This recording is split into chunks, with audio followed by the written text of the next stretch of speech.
Okay दोस्तों, एक बार फिर आप लोगों का स्वागत है मेरे यूट्यूब चैनल में।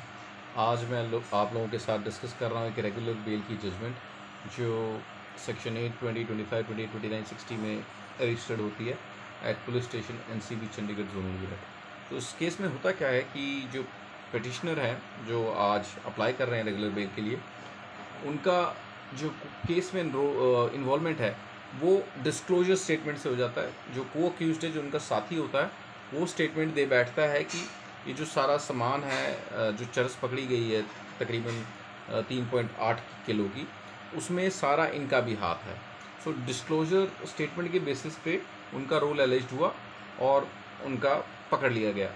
और देखने वाली चीज़ क्या है कि जब उनका नाम आया है, जो पटिशनर है वो चालान भी पेश हो चुका होता है और ना ही उनका एफआईआर में नाम होता है। सो कोर्ट के सामने ये चीज़ रखी जाती है और जिमनी ऑर्डर में भी देखा जाता है कि the trial had been proceeding at a very low place and there was no likelihood. So जो आर्गुमेंट रहता है बेल के केसेस में, खासकर एनडीपीएस में, उसमें ये रहता है कि देखो ट्रायल का टाइम लगना है और जो स्टेज है जैसे रिकवरी है या स्टेटमेंट्स हैं जिसके लिए कस्टडी चाहिए, आपको बंदा चाहिए, वो स्टेज अगर क्रॉस हो जाती है then there are chances that the petitioner can be released on bail. So इस चीज़ को जब डिपार्टमेंट एनसीबी आता है सामने से, वो चैलेंज करता है। वो कहता है जी जो सप्लीमेंट्री चालान है इस पिटिशनर के अगेंस्ट ऑलरेडी प्रेजेंटेड है और जो उनका रोल एलिज्ड है डिस्क्लोजर स्टेटमेंट पे वो वेरीफाई किया है, क्योंकि उनकी टेलीफोन जो कन्वर्सेशंस हैं वो काफ़ी ज़्यादा हैं अक्यूज्ड के साथ, एंड जो रिकॉर्ड्स हैं that supports the case of the accused. So ये चीज़ अगेन कोर्ट को दिखाई जाती है। उसके बाद जिमनी ऑर्डर में दिखाया जाता है कि जो डिले है वो पिटिशनर की तरफ से हो रहा है। उसमें खुद दिखा देते हैं ट्रायल कोर्ट के ऑर्डर्स में कि जो एडजमेंट्स ली जा रही हैं वो पिटिशनर की तरफ से ली जा रही हैं।